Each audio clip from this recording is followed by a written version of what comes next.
Bueno, buenas tardes, buenas noches. Saludos para la comunidad sorda que nos acompaña y para los hermanos o visitas que nos están acompañando a través de la transmisión. La verdad que hoy lo que quiero compartirles es una palabra que, a diferencia de otras veces, siempre les comento el contexto. Esto ya viene hace más de un mes, esta palabra dando vuelta en mi corazón. Y había días que iba en el cole o hasta iba en la bicicleta al trabajo y el Señor me daba algo ahí, me acuerdo que llegaba notas en el celular enseguida y a seguir, ¿no? Es una palabra de desafío, no es una palabra de análisis simplemente, sino de tomarla y qué lindo, qué bueno lo que el Señor nos dice, sino de tenemos que tomar decisiones, ¿sí? Veo en esto que el Señor me ha mostrado la necesidad de poder entender lo que viene de parte del Señor para cada uno de nosotros. En lo personal, de todas las cosas que vayamos viendo, el Señor va a ir tocando diferentes áreas en tu vida. Y yo quiero animarte a que vos puedas abrirle, darle ese permiso al Espíritu Santo para que Él entre y empiece a trabajar esa área. Que pueda empezar a trabajar esa área, pueda ser desafiado, pueda ser transformado y que puedas vivir un fruto de ese desafío, de ese cambio. No me esmeré en el PowerPoint, así que PowerPoint está de apoyo, no se me cuelguen mirándolo, los detalles, está feíto. Pero sí quiero que podamos prestar atención a lo que la palabra nos está enseñando y lo que el Señor quiere marcar en este tiempo para la iglesia. Reyes y sacerdotes. Reyes y sacerdotes es algo que a veces lo leemos, lo entendemos, pero lo entendemos desde la lógica, pero no lo entendemos en lo que imparte espiritualmente. Es un reinado y un sacerdocio espiritual. No es un reinado y sacerdocio simplemente humano. Tiene que ver con lo espiritual, tiene que ver con lo que transforma, lo que hace que el reino de los cielos se expanda. Tiene que ver con lo que haremos junto al Señor cuando estemos en gloria. Tiene que ver con lo que ya vamos ejerciendo hoy por hoy, a medida que adquirimos madurez, a medida que vamos creciendo en el Señor y vamos entendiendo el paso a paso. Reyes y sacerdotes es una expresión, en otras traducciones habla de reino de sacerdotes, ¿sí? Pero es una expresión que la encontramos en Apocalipsis 1:6, donde en Apocalipsis 1:6 nos dice: Él ha hecho de nosotros un reino de sacerdotes para Dios, su Padre. A Él sea toda la gloria y el poder por siempre y para siempre. Apocalipsis 5:10 nos dice: y los ha transformado en un reino de sacerdotes para nuestro Dios, y reinarán sobre la tierra. O sea que lo que hagamos hoy va a determinar cómo reinaremos en un futuro. Lo que hagamos en vida va a determinar cuánto estamos yendo hacia ese camino. Primera de Pedro 2:9 dice: pero ustedes no son así porque son un pueblo elegido, son sacerdotes del Rey, una nación santa, posesión exclusiva de Dios. Por eso pueden mostrar a otros la bondad de Dios, pues Él lo ha llamado a salir de la oscuridad y entrar en su luz maravillosa. Ese reino de sacerdotes es el que quiero que hablemos, es el que quiero que desarrollemos, ¿sí?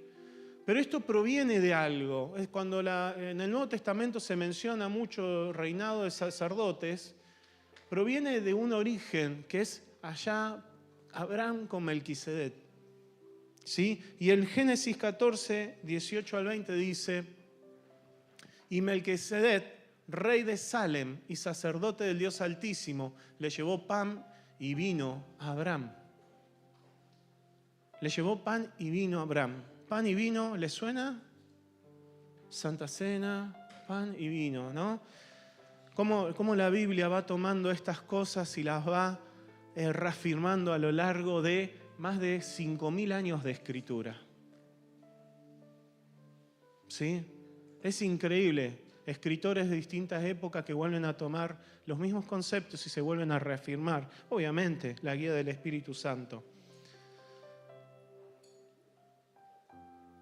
La palabra nos enseña ahí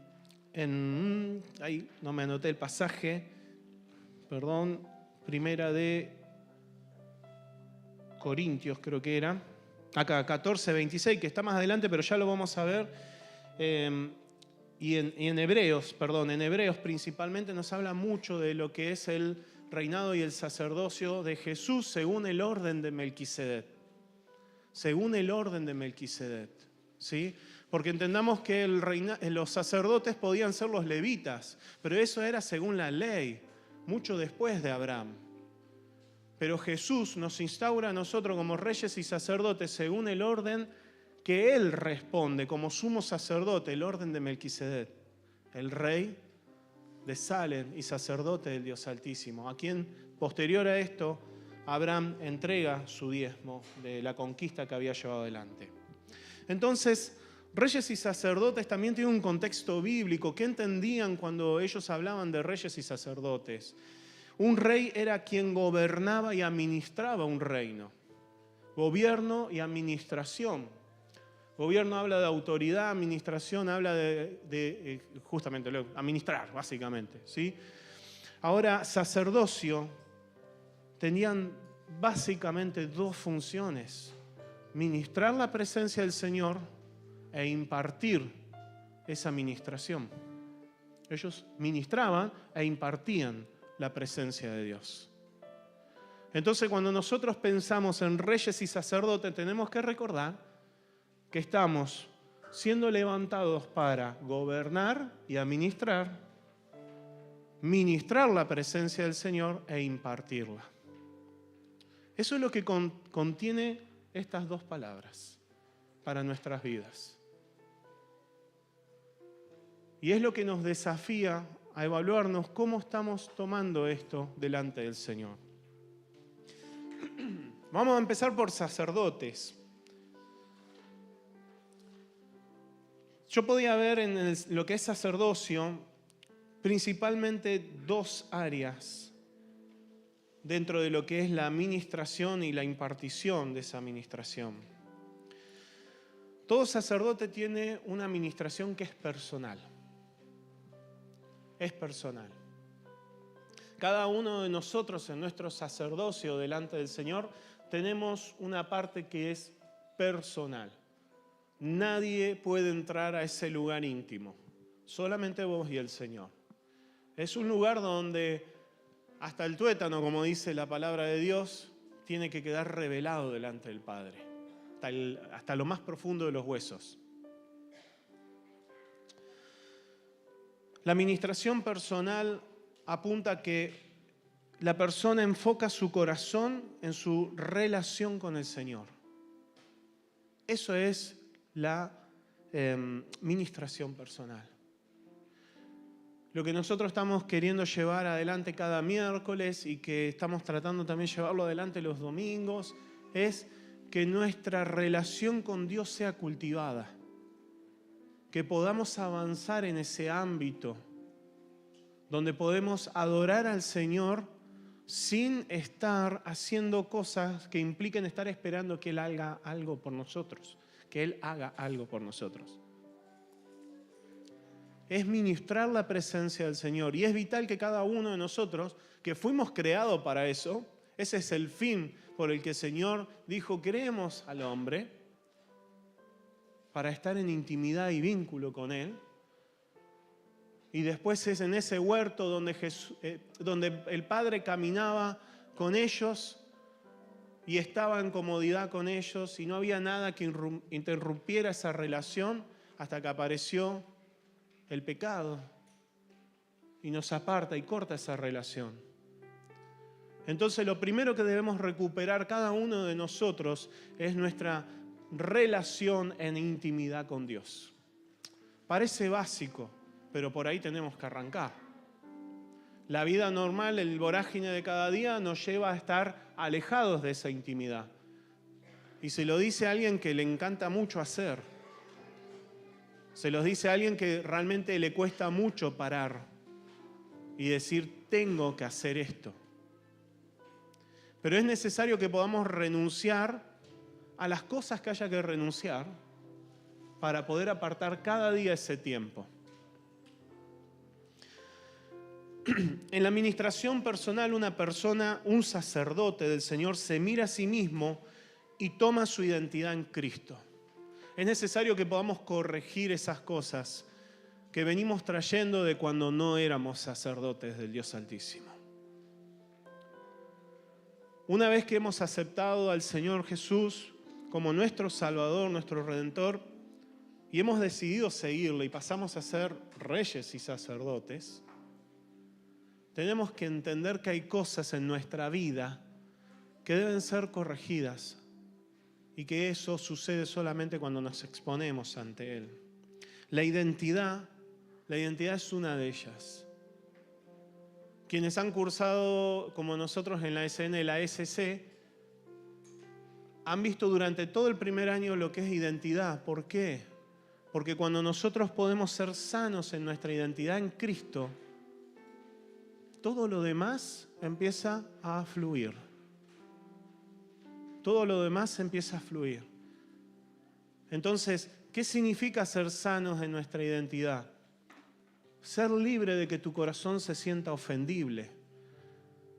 Ser consciente de cuáles son tus dones.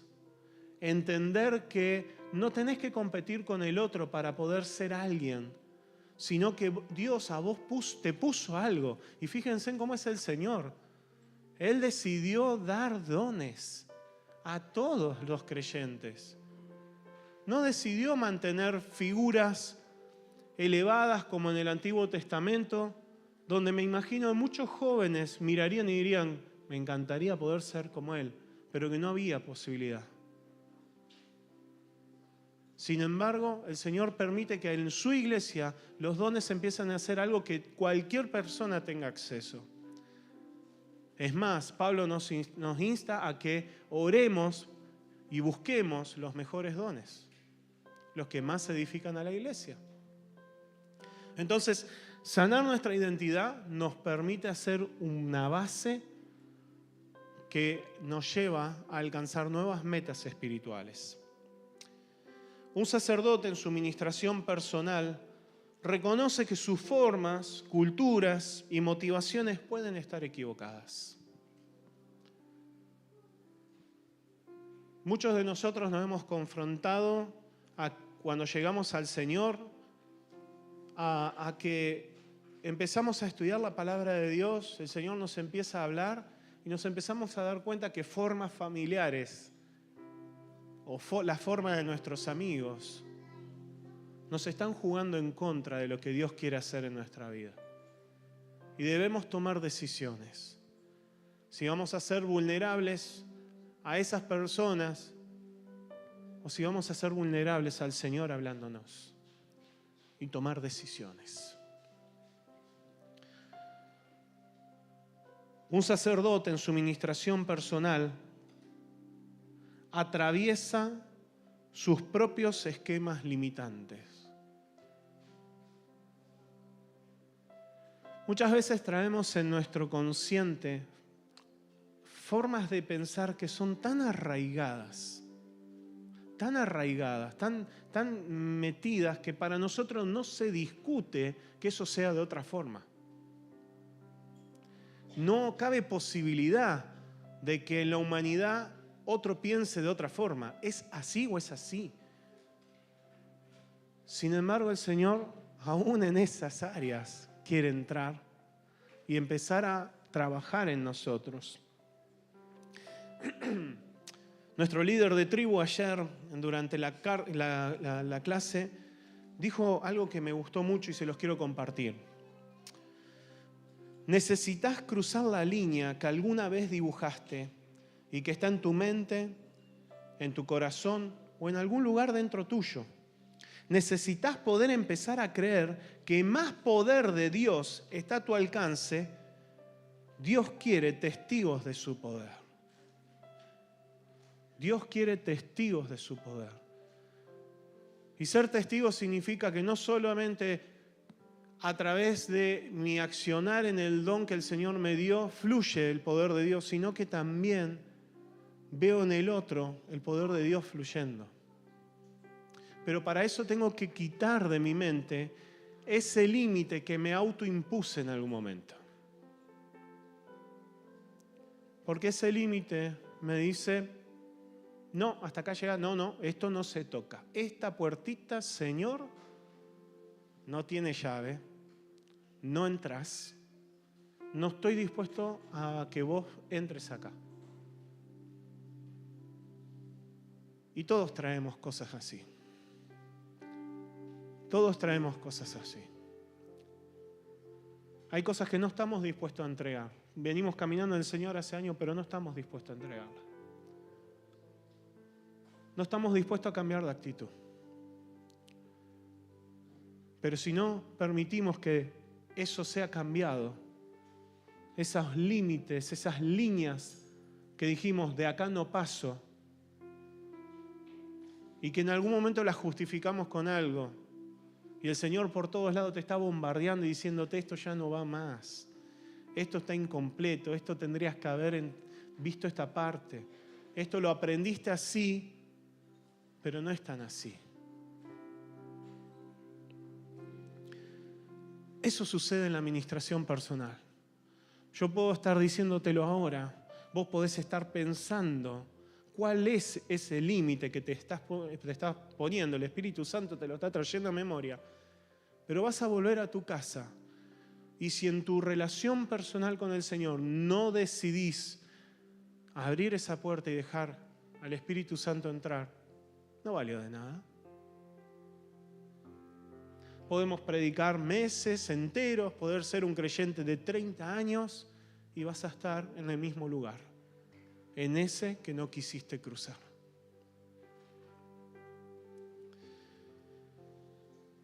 Un sacerdote en su ministración personal produce su propio fruto, su propio aceite. Lo hace dedicando tiempo a la intimidad.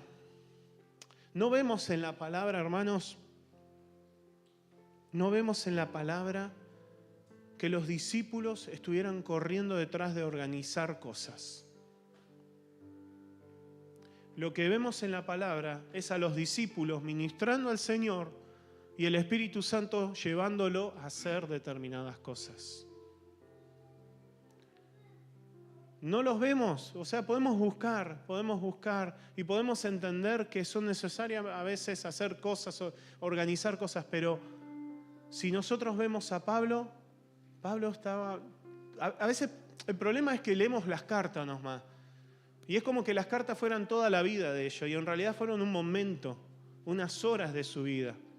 Pero todo lo que ellos están enseñando, encontramos que en realidad tienen todo un tiempo de desarrollo por detrás. Pablo estuvo aproximadamente 20 años, corregime Ricky, 20 años, ¿no? 20 años después de que se convirtió, reprocesando sus límites. Vamos de vuelta. 20 años estuvo Pablo, a quien muchos admiramos. 20 años estuvo reprocesando sus límites que él había aprendido y por los cuales había estado dispuesto a matar creyentes. Y a veces seguimos actuando como Pablo. No en esos 20 años, como el anterior. Estamos dispuestos a matar a otro creyente porque no estoy dispuesto a cambiar los límites. Entonces tiene que venir el Señor y dejarnos ciegos para que podamos tener un tiempo de intimidad, donde lo reconocemos a Él como Señor sobre nuestras vidas y que a través de un hermano viene y te trae una palabra, te trae algo que te permite abrir tus ojos.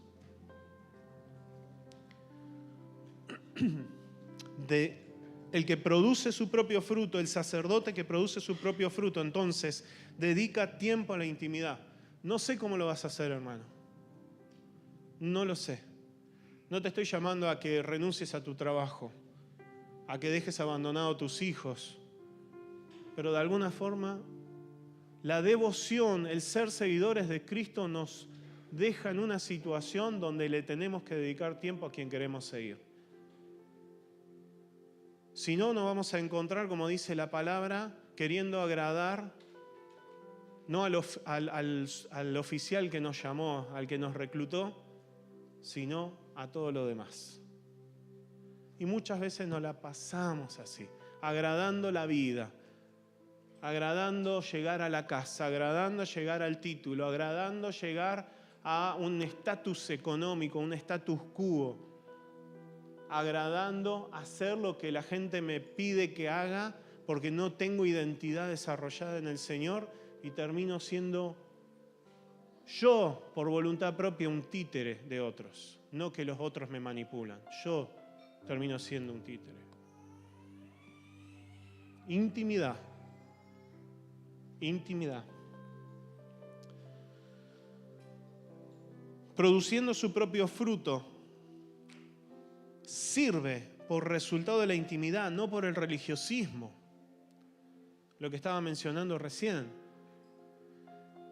Cuando nosotros estamos en intimidad y estamos dispuestos a renunciar a todo aquello que nos está quitando tiempo de estar delante de la presencia del Señor, o nos ponemos como buenos administradores a organizar nuestros tiempos, en la intimidad hay fruto. Y por ese fruto, por ese sentir que pone el Señor en nuestro corazón es que servimos. Por ese sentir es el que tomamos decisiones y sacrificamos otras cosas. Porque sabemos que viene de Dios y estamos dispuestos a entregar nuestra vida misma, como muchos hermanos en otros países, porque tienen ese sentir que han cultivado la intimidad. No se logra en otro lado, no se logra simplemente por un radicalismo religioso. Hay un sentir, y cuando ese sentir está, aun cuando los matan, algo pasa en lo espiritual que toca a las personas que están alrededor, aun sus propios verdugos. Ese fruto es el que podemos compartir con otros, pero se obtiene en la intimidad, no se obtiene en la actividad. Se obtiene en la intimidad. Y esos frutos los comparte voluntariamente y con alegría. Pone la canasta y mientras está charlando con uno, aparece un nenito y va y saca. No hay drama, déjalo que coma, todo lo que quiera. Todo lo que quiera. No mezquinea. Decide poner esos frutos para que otros puedan tomar. Y eso impacta la vida de las personas. Eso impacta. Estamos permeados por una sociedad que está muy acostumbrada a conseguir enseguida algún tipo de subsidio, algún tipo de beneficio. Me dan esto, me dan aquello. Pero si pudiéramos correr un poquitito lo que eso nos nubla la vista, nos daríamos cuenta cuánto efecto hace a la iglesia en la sociedad cuando da de su fruto.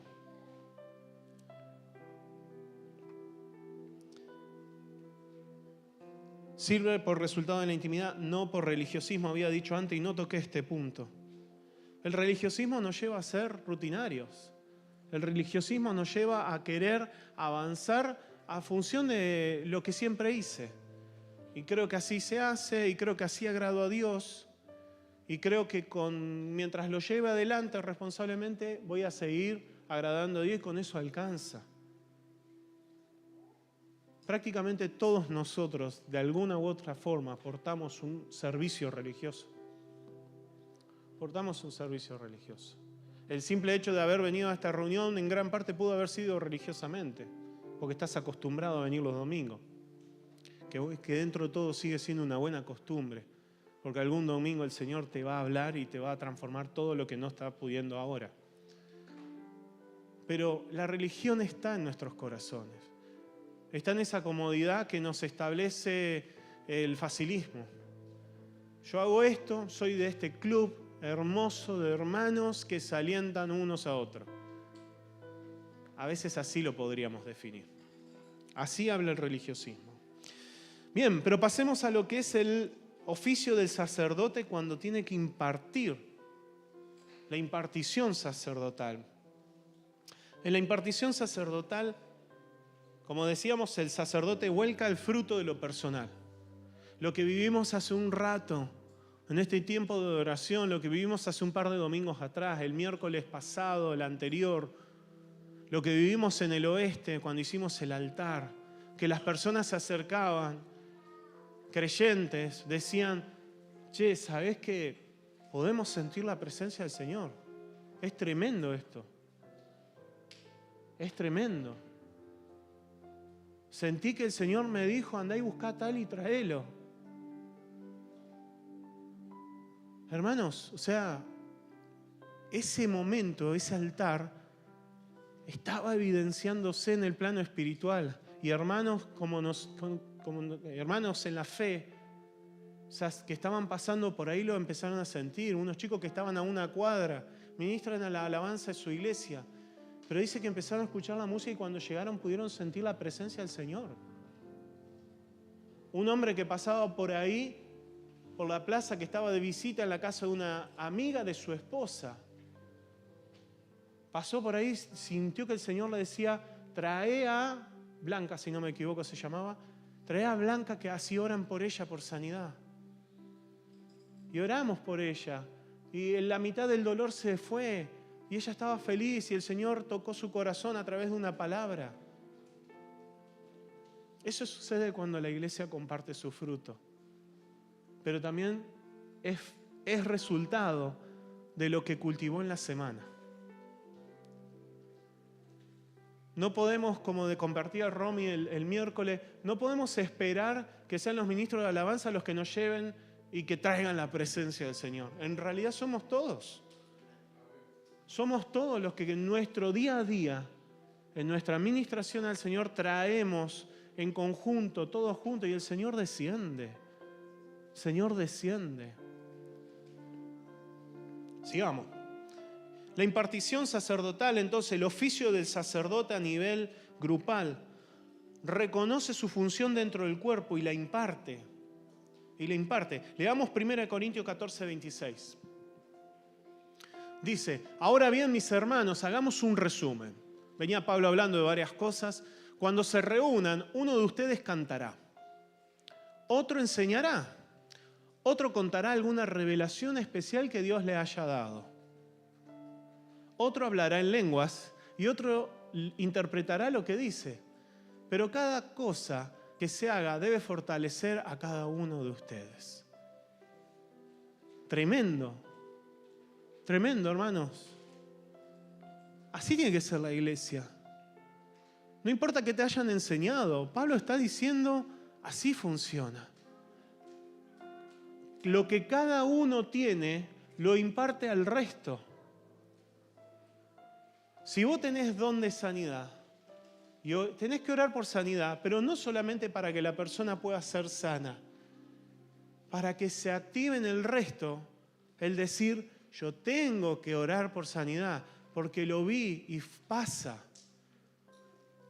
Si mi amigo Marce tiene el don de misericordia, y él empieza a impartir en oración o a través de acciones ese don que él tiene al resto de la congregación, todos somos afectados en nuestro corazón, en nuestro espíritu, para ser misericordiosos.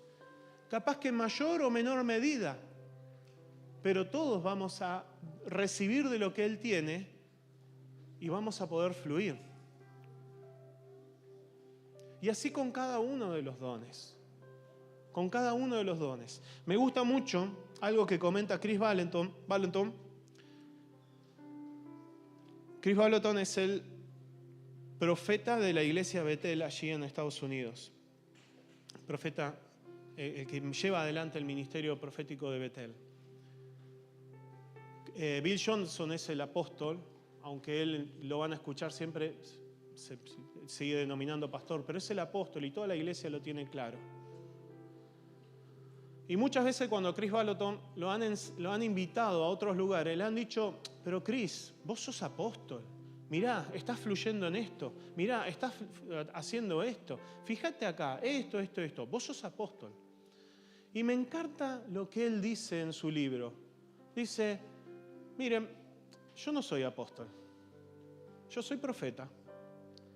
Porque hay dos condiciones que se tienen que cumplir. Una, en mi ministración personal con el Señor me tiene que llamar a ser apóstol.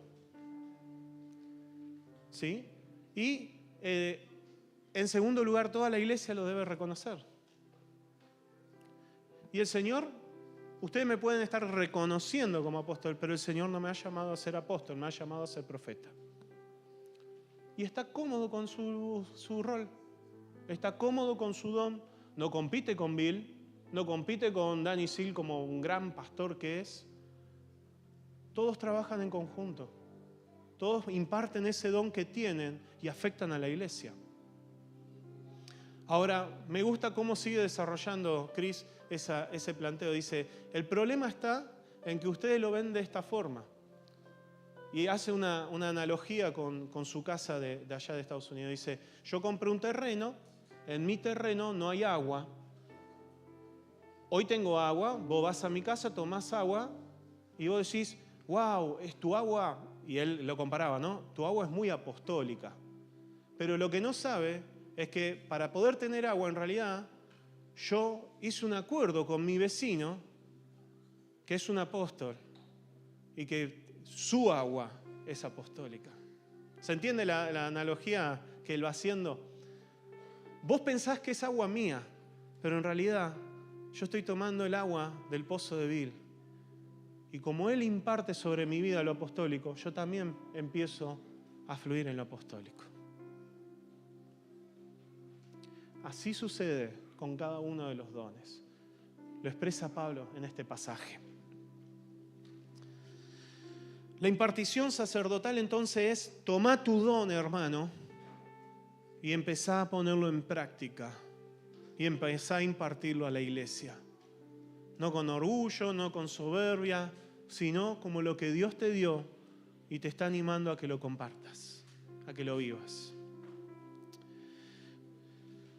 Otra de las cosas que son necesarias es que el sacerdote enseña y convoca ambientes precursores de avivamiento. Enseña y convoca.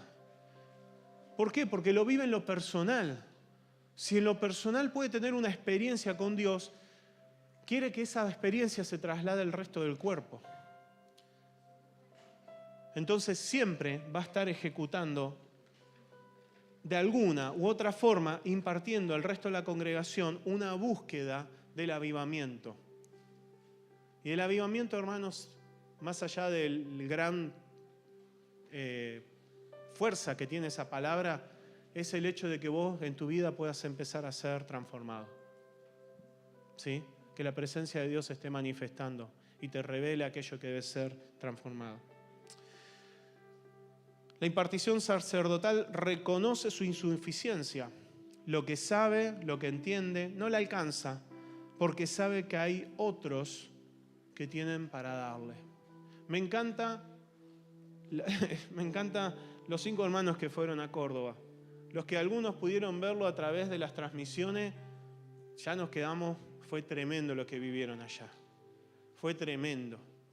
Me quedo con una palabra que no sé quién la dijo porque la escuché así de rebote, pero que dijeron, de la Patagonia vendrá un gran avivamiento para la Argentina. Y estamos en la Patagonia, hermano, así que levantemos la mano. Seamos parte de ese avivamiento que va a impartir sobre la Argentina. Pero a lo que voy es, nosotros tenemos que aprender a reconocer lo que no tenemos. Hay algo que no tenemos y hay alguien que sí lo tiene. Y es parte del reino. Y es parte del reino. Entonces tenemos que aprender a renunciar a nuestros egos personales, de decir, a mí me pasaba hace tiempo atrás, y fue antes de este tiempo en donde empecé a crecer tanto en el Señor, que yo decía, no. Yo voy a alcanzar cosas grandes en el Señor leyendo yo la palabra y el Señor me las tiene que mostrar todo a mí. Y en un momento el Señor me confrontó con esa actitud. ¿Por qué?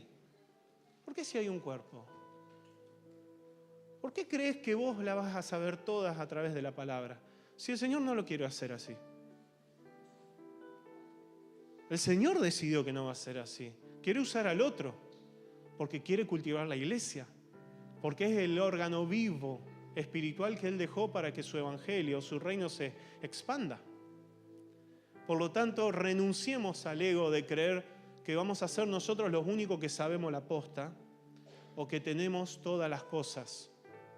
A pesar de que nuestra congregación sea una congregación que el Señor se empieza a manifestar en todas las áreas, no todos tienen el mismo punto de vista. Aún dentro de un mismo don, el Señor ha desarrollado en cada persona diferentes facetas en su vida que lo lleva a ver las cosas desde otra óptica. Un sacerdote valoriza el poder del fluir espiritual por sobre la estructura funcional. Un poquito de lo que hablamos, vamos a ver esta frase. Es más fácil fluir en estructuras que en ministración. La estructura provee una responsabilidad regulada, sin sobresaltos a mi vida ordenada. La ministración requiere una responsabilidad abnegada, que renuncia, de devoción y de respuesta. De devoción y de respuesta. Suele ser incómoda, pero satisfactoriamente transformadora. Necesitamos avanzar en ser una iglesia que fluya en lo espiritual más que en las estructuras. Más que en las estructuras. Las estructuras muchas veces terminan limitándonos. Pero el fluir espiritual, la iglesia ministraba, los apóstoles ministraban y el Espíritu les dijo, apártenme a Bernabé y a Pablo. No armaron una conferencia misionera con una organización misionera y decidieron, a ver quiénes son los más potables para enviarlo. O quién tiene un sentir hacia los gentiles. Estaban ministrando. ¿Son herramientas que sirven? Sirven. Nunca las voy a descartar. Son herramientas. Herramientas. Hoy sirven, mañana ya no me sirven. Pero lo que sigue permaneciendo es el fluir en lo espiritual. Ministraban al Señor y el Señor les dijo tal cosa. Un sacerdote que ministra precursa un respeto en los suyos a lo que Dios pueda y quiera estar haciendo. Precursa un respeto en lo suyo a lo que Dios quiera y pueda estar haciendo. Y acá es donde en mi cabeza una y otra vez viene este pasaje que muchas veces le menciono. Analizándolo todo, retengan lo bueno y desechen lo malo. Analizándolo todo, retengan lo bueno y desechen lo malo. Y cuando digo esto, pienso en Gamaliel, maestro de maestros de la ley. Y ante un concilio que estaba definiendo qué hacía con Jesús, qué hacía con los discípulos, establece un punto en el concilio donde dice, tengan cuidado, no sea cosa de que estemos peleando contra Dios. Ella veía en los corazones de ellos que ellos estaban con el ego por allá arriba, que necesitaban matarlo porque le había socavado todo su sistema religioso. Pero él se apunta a esto, tengamos cuidado de no estar peleando contra Dios. ¿Por qué no analizamos esto? Tomamos lo bueno y desechamos lo malo. Posteriormente Pablo lo dice, ¿no? Y cuando yo digo analizándolo todo, tomar lo bueno, desechar lo malo, mi hermano y mi amigo Gavino le estruja el corazón. Ya le dije que lo iba a mandar al frente. Porque su corazón pastoral enseguida empieza a decir, pero Andrés, ¿saben los hermanos cómo tomar lo bueno y desechar lo malo? Y tiene tanta razón.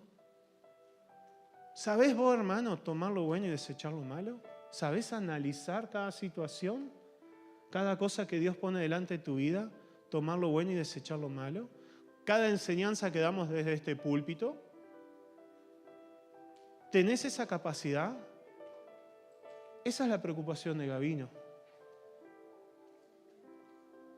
Pero como los dos estamos sirviendo al mismo Señor, y mi enfoque es otro, Mi enfoque es, Él se preocupa y es válido, pero mi enfoque es diferente. Mi enfoque es, ya deberían estar anhelando poder analizar todo, retener lo bueno y desechar lo malo.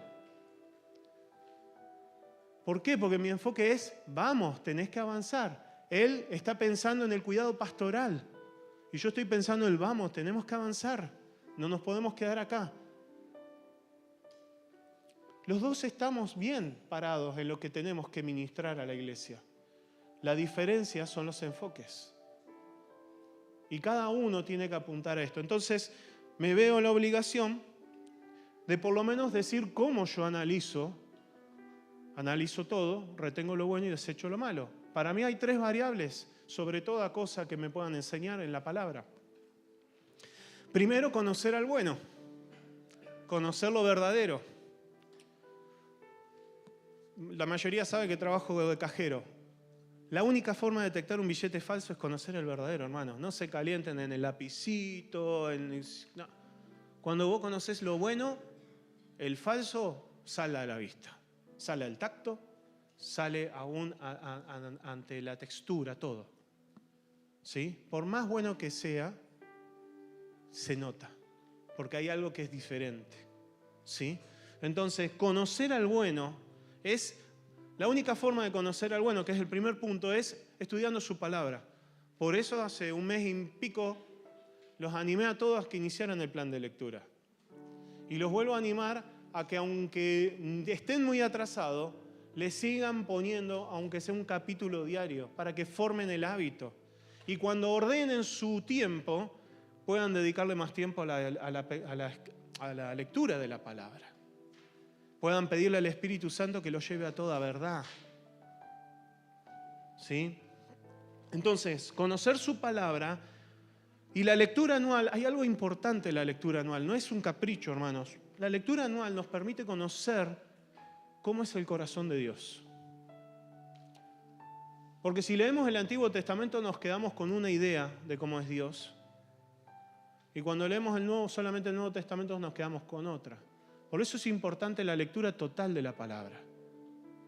Porque vamos a conocer cómo es el corazón de Dios. Y si eso te cuesta, dice la misma palabra, pídale al Espíritu Santo que los lleve a toda la verdad. Pídale que les enseñe, que les dé sabiduría. Entonces, conocer al bueno es un punto que yo utilizo para analizar todo y tomar lo bueno y desechar lo malo. El otro es escucharlo. Para escuchar a Dios, para escuchar lo que Él nos está diciendo, debemos aprender. Es algo que se ejercita, es algo que se aprende en la prueba y error. Es algo que se aprende cuando leíste y ya te hiciste una idea de cómo tenía que ser, y cuando terminás de leer unos libros más adelantados en la Biblia, te das cuenta que esa idea hay que replantearla porque hay que corregirla con el contexto más amplio. Ah, Dios no era solamente así. Acá veo que esto... No, entonces Él no es así. Él es... Entonces estamos escuchando, no solamente estamos leyendo, estamos escuchando lo que el Señor nos quiere decir a través de su palabra. Sujetamos, una forma de escucharlo también es sujetando el temor a lo diferente. Porque como humanos que somos, todo lo que nos marca algo diferente automáticamente nos da temor. Y como nos da temor, lo posponemos. Lo dejamos a la espera. Yo te animo a que puedas sujetar en oración el temor que tenés, que puedas avanzar y lo que pongas, como digo yo pongo en una caja de signo de pregunta las cosas que todavía no termino de entender. Entonces no hago doctrina de eso, no hago una impartición para la iglesia de eso. ¿Por qué? Porque todavía no lo termino de entender. Y todavía el Señor me tiene que mostrar algo que me está faltando para poder entenderlo. Mientras tanto, ese concepto, ese entendimiento, lo dejo en esa caja de signo de pregunta. Y la tercera herramienta, falta un punto. Dentro de escucharlo es obedecerlo. Porque cuando Dios nos habla claro, si no obedecemos, no le pidamos que nos vuelva a hablar. No le pidamos que nos vuelva a hablar, porque no obedecimos. Hay algo que todavía falta de obedecer. Cuando el Señor nos da una palabra profética para alguien, aunque le tengas que decir no sé si tiene sentido, obedezcamos. Porque es muy probable que no fluya una siguiente palabra. No fluya tu don nuevamente, el que sea, hasta que vos obedezcas en el paso anterior. Si pasaste por al lado de una persona que tiene necesidad y sentiste que el Señor te decía que lo tenés que dar ayuda y no obedeciste, no esperes que te lo diga por otro. Tendrías que haberlo hecho por ese. Hay que obedecer si queremos escuchar cada vez mejor la voz de Dios. Y el tercer punto son los frutos. Los frutos de lo que sucede con lo que estamos analizando. ¿Qué está pasando? ¿Es así? ¿No es así? A ver los frutos. ¿Qué traen los frutos? ¿Son frutos buenos o son frutos malos? La palabra nos enseña que hay fruto bueno o fruto malo. El Señor Jesús. Entonces, el fruto revela las formas, las actitudes de quien lo hizo, de quien llevó adelante esa acción o esa enseñanza, ese entendimiento. Revela las intenciones de su corazón. Revela el corazón de la persona. Nos lleva a darnos cuenta que hay algo, hay un fruto, pero hay algo que no me... Y el Espíritu Santo te está mostrando, hay algo que no me cierra. Nuevamente es algo que o necesita una charla difícil o necesita ser puesto en la caja de signo de pregunta hasta que el Señor nos dé claridad. ¿Estamos, Gabino? Realmente, hermanos, que anhelamos que puedan ser sabios. Para mí, el analizarlo todo, retener lo bueno, desechar lo malo, fue mi versículo eje para mi crecimiento espiritual en el Señor. Para poder ver cosas que yo no entendía y decir, ¿esto viene o no viene de Dios? ¿Sí? Bien, último punto de sacerdote es ministración. Profesa la paternidad, maternidad espiritual. Un sacerdote que ministra en lo grupal, en las áreas de influencia, profesa la paternidad y la maternidad espiritual. Ama dar legado. Ama dar legado. Ama dar lo que el Señor ya le dio y enseñarle todo a esa persona para que vaya más allá. No teme de quedarse atrás. Si lo puede empujar lo más lejos posible, mejor. Aún a costa de quedar más relegado. Responde por errores. Envía a esa persona, la empuja, la anima, la alienta y esa persona falla. Yo me voy a hacer cargo. Y yo me voy a hacer cargo en la paternidad que tengo sobre esa persona de buscar que se restaure, de buscar que pueda entender si había entendido mal. Responde por los errores, una paternidad espiritual. Corrige por amor, sin dudas, corrige por amor y impulsa más. Entonces, un sacerdote va a profesar la paternidad, la maternidad de Dios. Pasamos a reyes. No sé cuánto tiempo llevo, pero me da la sensación bastante. Reyes. Hay 3 áreas de enfoque en un rey. Gobierno y administración personal, gobierno y administración en áreas de influencia y gobierno y administración en áreas delegadas, donde ya tiene autoridad total. No es solamente de influencia, tiene autoridad total. En la primera, gobierno y administración personal, desarrolla poder sobre sí mismo. Y cuando digo poder, me refiero a que se vuelve una persona poderosa que sabe decir sí o no a otro que viene a hablarle.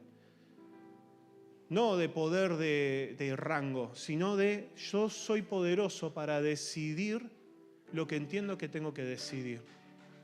Y que nadie me venga a manipular y que nadie me venga a influenciar de una forma sutil que me lleva por un camino errado. Desarrolla poder, identidad. Con ese poder desarrollado se revincula socialmente, laboralmente, ministerialmente desde su identidad poderosa. Empieza a establecer nuevos límites. Una persona que se redefine y se empodera en lo espiritual empieza a redefinir los límites. Y es natural y es correcto que así sea. Renuncia y se aleja de las condiciones no sanas para sí mismo. Abusos, manipulación, ya lo dijimos. Mira la meta y no solo las etapas. Las etapas pueden alentar o frustrar. nos pueden alentar o frustrar. Pero el objetivo, mirar el objetivo, te permite valorar el proceso total, lo que aprendiste. Y acá quiero compartirles algo. Ustedes saben que ya hace 2 años y medio nosotros tenemos este llamado de irnos a Estados Unidos. Les puedo asegurar que si yo mirara las etapas, acá arriba, acá abajo, acá arriba, acá abajo, acá arriba, acá abajo. Y aún todavía falta etapas. Y el Señor nos ha dado palabras en cada uno de los momentos. Si tengo que quedarme con lo que vivimos, las experiencias de las etapas, el objetivo ya lo hubiéramos perdido de vista hace rato. Pero el Señor nos dio una palabra, van a ir. ¿Cómo? No sé, pero van a ir. Yo no sé, el Señor sí sabe. Entonces, mientras tanto, ese proceso que generó frustraciones y victorias, estuvo bendiciendo a la iglesia, estuvo transformando áreas en nuestros corazones. Y lo que nosotros íbamos aprendiendo y recibiendo fue impartiéndose a la iglesia y siendo de bendición. Un gobierno y administración personal acepta el riesgo de ser tildado de egoísta, traidor, mal amigo, mal familiar, etc. Una persona que se convierte muchas veces enfrenta esto en la primera semana o en las semanas posteriores. ¿Qué vas a ir a la reunión? Yo justo preparé un asado. ¿Qué vas a hacer esto?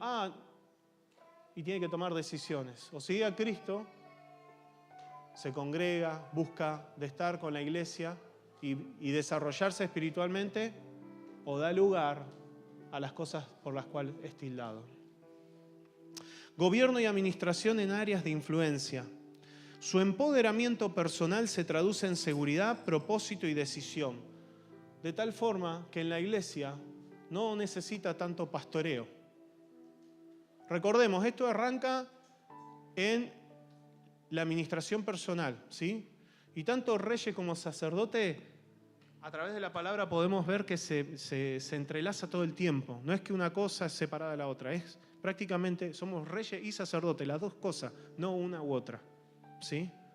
Entonces, cuando nosotros nos sanamos, cuando nosotros buscamos la presencia del Señor, todo ese empoderamiento personal, decisión, determinación de mi carácter en el Señor, se traduce en seguridad, propósito y decisión hacia las áreas de influencia.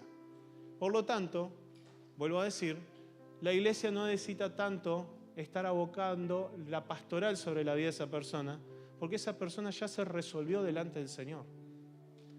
No quita que siempre haya una necesidad pastoral. Por eso el Señor instauró pastores. Si no, no lo hubiera hecho. Cree en el destino de gloria de las personas. Cree en el destino de gloria de las personas, no en las personas. ¿Se entiende la diferencia? La palabra nos llama a no confiar en el hombre y entregar toda nuestra confianza plenamente en él. Pero cuando nosotros creemos en el destino de gloria de un determinado hermano, estamos creyendo en lo que el Señor dijo de esa persona. No estoy creyendo lo que Él dice de sí mismo. Porque naturalmente, si tuviera que creer lo que dice de sí mismo, me puedo encontrar con toda falta de identidad y un montón de cosas. No, creo en el destino de gloria. Y eso es lo que imparto cada vez que lo veo a la persona y lo animo a crecer. Dignifica ante Dios las personas empoderándolas. Su paternidad espiritual es influyente y sabe cuál es el límite. Es influyente. No es una paternidad espiritual establecida. Comparte sus conquistas generosamente. Aquel que gobierna y administra en áreas de influencia, les voy a dar un ejemplo más claro. Todo lo que nosotros hemos recibido, hemos sentido de parte del Señor, de poder brindarlo y compartirlo con la UEA. Es así, es algo que el Señor nos ha puesto. Pero somos de influencia. No somos gobierno. Podría pasar de que el Señor lo levanta a Ricky o levanta a algún hermano en áreas de gobierno en la UEA, y ahí ya hay otra impartición hacia toda la UEA. Pero hoy somos de influencia.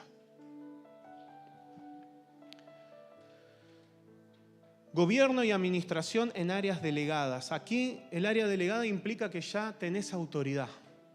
Dios te ha establecido con autoridad en ese sector y podés avanzar con esa autoridad. Ejerce con autoridad espiritual la paternidad espiritual. La diferencia con el área de influencia es que ya la persona le dio autoridad. Entonces vos podés ir y hablar, mira, yo estoy viendo esto, esto y esto. Te animo a que puedas ponerlo delante del Señor y avances. Es diferente es un hermano donde uno tiene influencia. Son diferentes las paternidades que uno puede ministrar. Disfruta junto a los suyos su conquista. A diferencia de los que comparten su conquista, como les decía recién, disfruta con los suyos las conquistas, porque son nuestras. Las conquistas de Nueva Vida las disfrutamos entre todos. Los que están afuera pueden ser influenciados, pero no las disfrutan como nosotros. Nosotros las tenemos a la mesa. Son nuestras. Todos podemos tomar de ellas. Todos podemos abrir la heladera de la casa de Nueva Vida. ¿Amén? ¿Podemos abrir la heladera de Nueva Vida? ¿Amén? No, digo, porque es el conflicto más grande, pero no siempre podemos abrir, salvo que nos den autoridad. Sí, andá, sacá las cosas de la heladera. Aplica disciplina, en esto de la paternidad espiritual, aplica disciplina, justicia y administra recursos en función de la visión. Cuando uno ya tiene autoridad como rey y sacerdote, administra los recursos en función de la visión. Y es una función no fácil, pero sí una encomendación de parte de Dios. Establece herramientas de gobierno que brindan estabilidad. Esas herramientas son las que hoy definimos que nos van a brindar estabilidad, como mínimo estabilidad, porque la estabilidad nos va a permitir crecer. ¿Qué es lo que no tiene Argentina? Estabilidad. Por eso no puede crecer. Lo que necesitamos es estabilidad. Y las herramientas que propiciemos entre todo el cuerpo deben apuntar a mínimo generar estabilidad. Un rey lidera las batallas contra lo que desestabiliza o impide el desarrollo. Y esto es un punto importante, hermanos. Como reyes y sacerdotes tenemos que estar al frente de la batalla. No podemos quedarnos en el palacio. Tenemos que ir al frente. Si queremos vivir como reyes y sacerdotes, tenemos que estar en el frente de batalla. Y establece herramientas de desarrollo. Todo aquello que permita que la iglesia crezca, que la iglesia se expanda, que el reino del Señor se expanda a través de su iglesia. Pero en esta noche, y con esto vamos cerrando, quiero compartirles algo que el Señor me puso en mi corazón y que surge para todo esto. Durante mucho tiempo me costó hacerlo y hoy es el puntapié. Así que quiero que por favor puedan tomarlo con sabiduría, pero sí es desafiar a la iglesia a algo. Un rey fomenta la generosidad. Un rey fomenta la generosidad.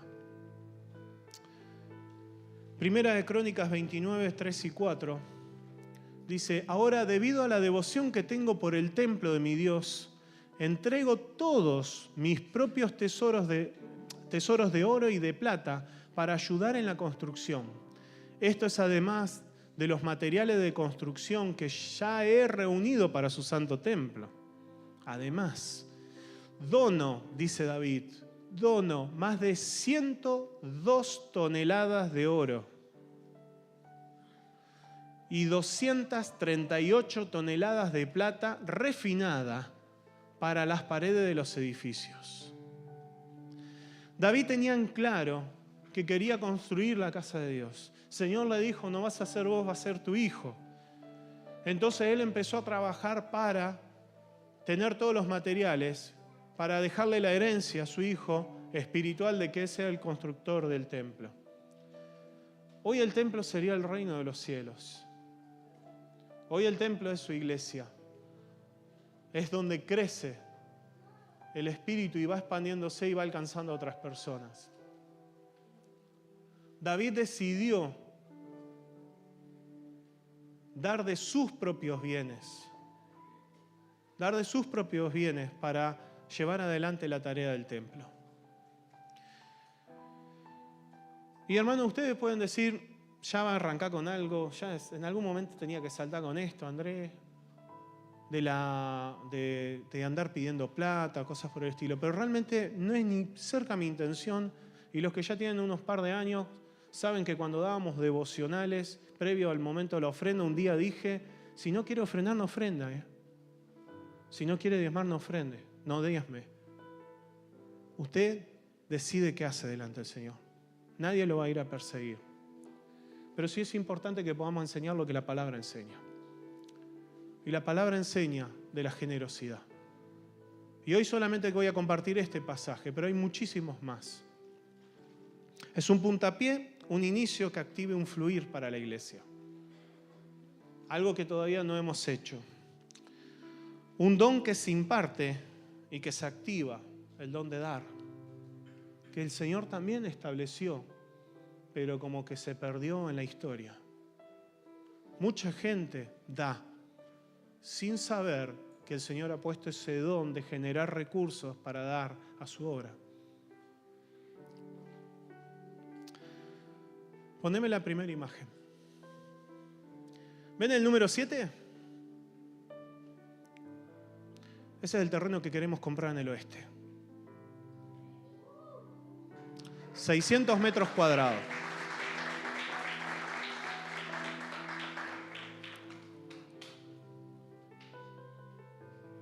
Pero hay un gigante para vencer. David va llegando al campo de batalla y lo ve de lejos. Se ve de lejos. ¿Qué tan grande puede ser? $50,000. 600 y pico de metros cuadrados. El doble que este terreno. Podríamos pasar a tener el doble de capacidad de asistencia. Que lo necesitamos, hermano. El templo está quedando chico. El Señor se está moviendo y van a venir más. Es en el oeste, muy cerca de donde estamos haciendo el altar hoy por hoy. De la plaza donde hemos ido a orar durante mucho tiempo. ¿Es este terreno? No lo sé. Pero sí sabemos que hay un terreno que es interesante y que vale $50,000. Pasar a la siguiente. David se acerca un poquito más al campamento y ya no le empieza a gustar que ese tipo que está ahí lejos empieza a gritar en contra de su Dios. El terreno 1 tiene 1.700 metros cuadrados. Según el desarrollador, está destinado a un supermercado. Lo puede comprar cualquiera, pero está destinado para un supermercadito grande. $120,000. Se pone grande Goliat, ¿no? Se pone grande.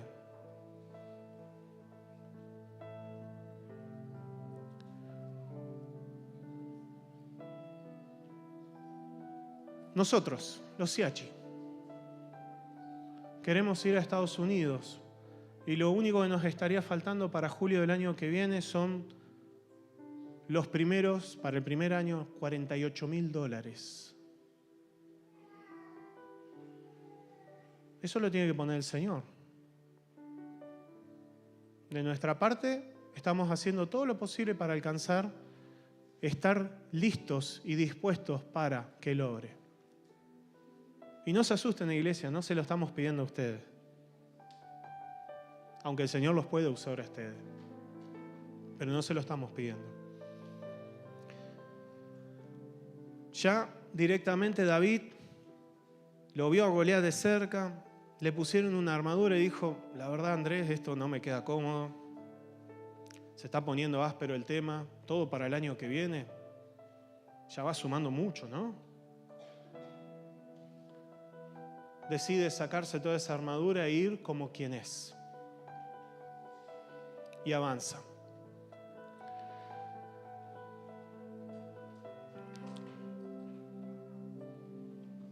Ese gigante cuando David se lo enfrenta, se llaman $172.000 en un año.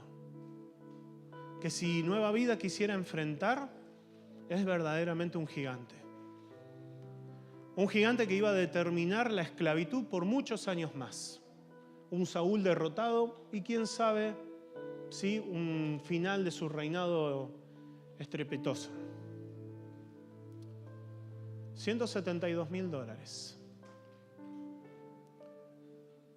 Ahora, ¿qué hizo el Señor? ¿Qué hizo el Señor? Tomó a ese jovencito hábil con una gomera, pero tipo boleadora. Hizo que el padre lo mandara a llevarle algo de comida a los hermanos y un poquito al rey para no quedar mal, porque no iba a llegar con las manos vacías para el rey. David ya lo conocía, ya venía tocándole en el privado para que se tranquilizara. Y entonces va y entra directamente. ¿Quién es este? ¿Qué son esos $172.000? ¿Qué frente le pueden hacer al Dios Altísimo? ¿Se atreven a burlar lo que Dios puede hacer? Es grande, hermanos. Sí, es grande. Sáquenle lo de los Siachi. Si vamos por el terreno grande o el chico, es grande igual. El problema va a estar cómo está nuestro corazón, en la intimidad, en ese pastorcito que estaba ahí en el medio del campo, que su padre mismo lo ningunea cuando van a buscar al rey, al nuevo rey ungido. ¿Y si el Señor quiere usar una boleadora? ¿Y si el Señor quiere usar una piedra de todo el río? ¿Dónde está nuestra confianza? ¿Dónde está nuestra entrega al Señor? ¿Y dónde está nuestra generosidad? Vuelvo a decirle, nadie va a exigirle nada a nadie. A nadie. Belu, pasa, por favor. Pasa, Belu.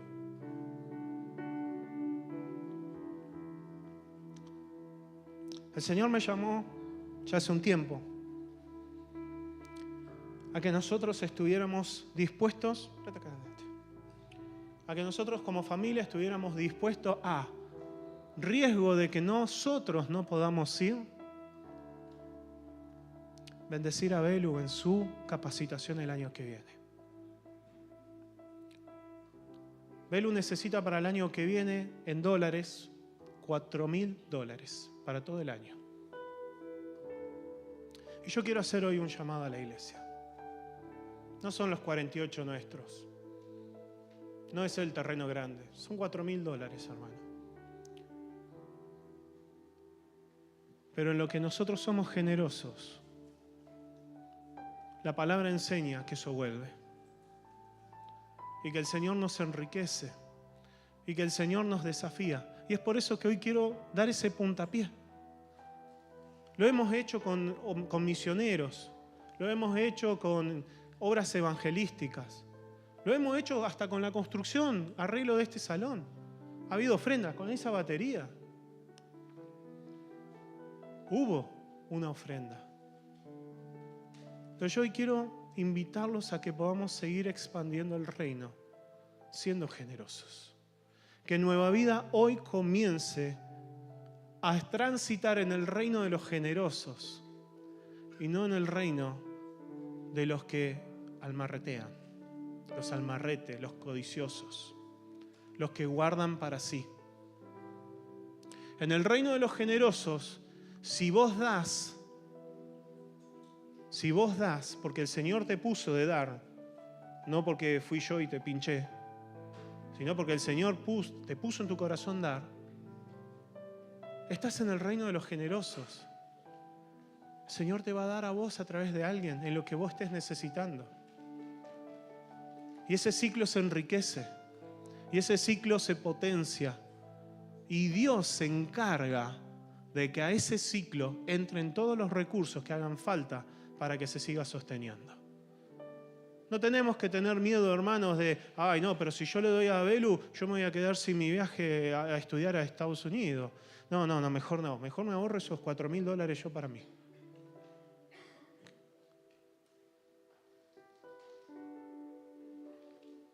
Quiero animarlos a que puedan establecer en esta semana en su corazón un monto. Un monto. Y el domingo que viene, un monto mensual o un monto final y separarlo en algún momento y poder dárselo a Belu, ofrendárselo a Belu, pero que lo hagan delante del Señor. Y por eso no les digo nada ahora. Re rara esta administración, Andrés. No, porque voy a ir a paso de plomo con el tema del dinero. Porque quiero que Nueva Vida aprenda generosidad. No quiero que Nueva Vida entienda que le estamos reclamando dinero.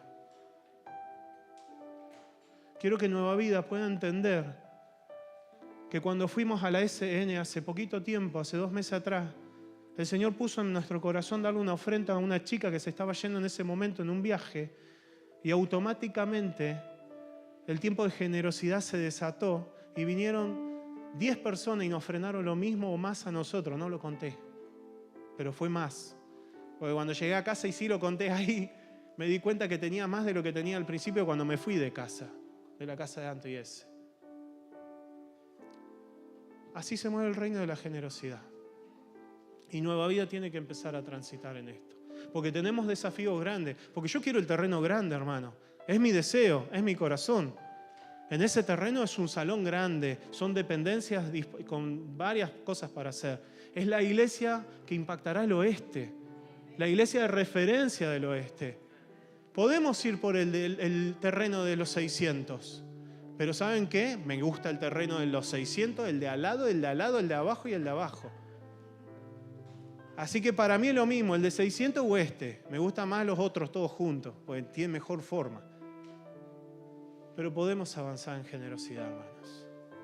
Fíjense en qué dice el siguiente pasaje de Crónicas. Quédate, Belu, no te vayas. El siguiente. Volvé, disculpame. Y para los demás trabajo en oro y plata, ¿qué harán los artesanos? Bueno, venía hablando David, ahora bien, ¿quiénes de ustedes, dice David, seguirán mi ejemplo y hoy darán ofrendas al Señor? ¿Quiénes de ustedes? David se enfrentó a todo el pueblo. ¿Quiénes de ustedes? Ya estaba en sus tiempos finales. En su reinado Israel había crecido enormemente. ¿Quiénes de ustedes darán de sus ofrendas voluntariamente? Entonces los jefes de familia, los jefes de las tribus de Israel, los generales y capitanes del ejército y los funcionarios administrativos del rey, todos ofrendaron voluntariamente. Sigue. Para la construcción del templo de Dios donaron alrededor de 170 toneladas de oro, 10.000 monedas de oro, 340 toneladas de plata, 612 toneladas de bronce y 3.400 toneladas de hierro. También contribuyeron con gran cantidad de piedras preciosas que se depositaron en el tesoro de la casa del Señor al cuidado de Jehiel, un descendiente de Gersón. El pueblo se alegró por las ofrendas porque había dado libremente y de todo corazón al Señor, y el rey David se llenó de gozo. Amén. Vamos a orar, hermanos. Vamos a orar porque considero que es importante que esto podamos dejarlo establecido, llegar a un acuerdo donde la generosidad es voluntaria, pero la generosidad es espiritual. Y no es solamente monetaria. La generosidad va desde tu tiempo, va desde ese don que el Señor te dio y hoy lo tenés dormido y no estás siendo generoso con tus pares en la iglesia. Abarca todas las áreas. Así que yo quiero hoy que podamos orar por esto y que podamos pedirle al Señor que Él empiece a poner una actitud diferente en nuestro corazón. No se trata de las ofrendas regulares, no se trata de los diezmos que damos mes a mes. Es una ofrenda aparte, es algo aparte. El pueblo venía cumpliendo con todos esos votos delante del Señor. Esto fue aparte. Fue una decisión del corazón que ministró al reino en ese tiempo. Padre Santo, en el nombre de Jesús nos presentamos delante de ti, Señor. Nos presentamos delante de ti, Señor. Quiero pedirte en esta noche que vos empieces primeramente, Espíritu Santo, a transformar nuestro entendimiento. Un día vos me confrontaste y me dijiste: Andrés, estás en el reino de los almarretes. Querés recibir, pero vos no estás dando nada. Y a partir de ese momento, Señor, pude ver que cada vez que sentía el que tenía que dar, sentía el que tenía que bendecir a alguien en lo económico, no solamente con mi tiempo, no solamente con mis fuerzas, sino en lo económico, pude ver cómo vos fuiste fiel, Señor, y generaste que eso volviera, Padre. Echa tu pan sobre las aguas y lo verás volver. Espíritu Santo, en el nombre de Jesús, en esta noche yo quiero impartir, tomándonos de tu poder, Señor, de lo que vos nos diste, Señor, en autoridad, queremos impartir el don de dar en Nueva Vida, Señor. Yo quiero pedirte, Espíritu Santo, que vos levantes personas capacitadas y desarrolladas por ti para bendecir a tu iglesia, Señor. Que pongas en sus corazones un entendimiento claro de lo que los llamaste a hacer, Señor. Que pongas en la iglesia un entendimiento claro de lo que fue llamado a hacer, Señor. Y no querer jugar ni abusar de esa persona, Señor. Espíritu Santo, te pedimos que vos actives esto entre medio nuestro. Que esto se pueda volver una realidad que bendice hoy primeramente a Velus, Señor. Pero también te pedimos, Señor, que eso pueda ser una realidad que bendiga a toda la iglesia en su conjunto y podamos avanzar con la compra de estos terrenos, Señor. Que pueda bendecir mi vida, Señor, también. La vida de nuestra familia, Señor. Que vamos allá a buscar esto que has puesto en nuestro corazón para poder seguir siendo de bendición. Pero no se trata de los siachis, Señor. Hoy, Señor, te pido que este puntapié inicial pueda ser sobre la vida de Velus, Señor. Y Espíritu Santo, sabemos que vos sos fiel. Hoy quiero pedirte que pongas en el corazón de cada familia, los que nos ven a través de la transmisión o los que están aquí presencialmente, que estés poniendo algo para dar, Señor. Que estés poniendo una decisión de sembrar, que estés poniendo una decisión de entender en generosidad que hoy no le dan a Velus, sino que te dan a ti, Señor. Y que vos sos fiador y que vos sos responsable ante ellos, Señor, como tu palabra nos enseña. Pruébeme ahora. Pruébeme ahora. Se trata de tu reino, Señor. Se trata de tu reino, Señor. Te ruego, Señor, que podamos ver tu fidelidad, que podamos escuchar testimonios, Señor, que podamos ver que esos testimonios se multiplican, Señor, y que en nuestros corazones y nuestro entendimiento, Espíritu Santo, esté totalmente convencido que esto proviene de ti, que esto es algo que es de ti y no algo de hombres, Señor. En el nombre de Jesús oramos. Bendecimos la vida de Velus, Señor, y lo que vos vas a traer a través de ella a Nueva Vida. Lo que ella va a hacer en el reino, Señor. Lo que vos ya estás haciendo a través de ella entre medio nuestro, Señor. Ya nos está impartiendo, Señor, y vos ya la llevás preparada de una forma que no muchos han tenido la posibilidad de llegar a ese lugar, Padre. Por eso te pedimos, Espíritu Santo, danos la oportunidad de ser de bendición para Velus, para ser de bendición a tu reino, Señor. En el nombre de Jesús. Amén y amén.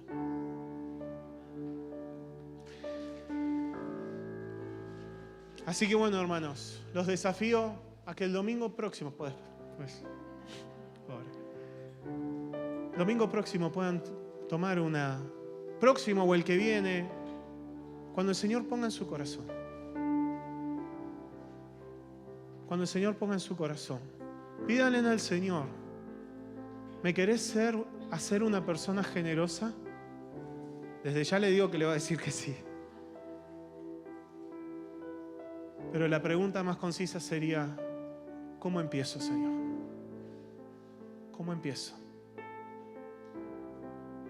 ¿Cómo empiezo?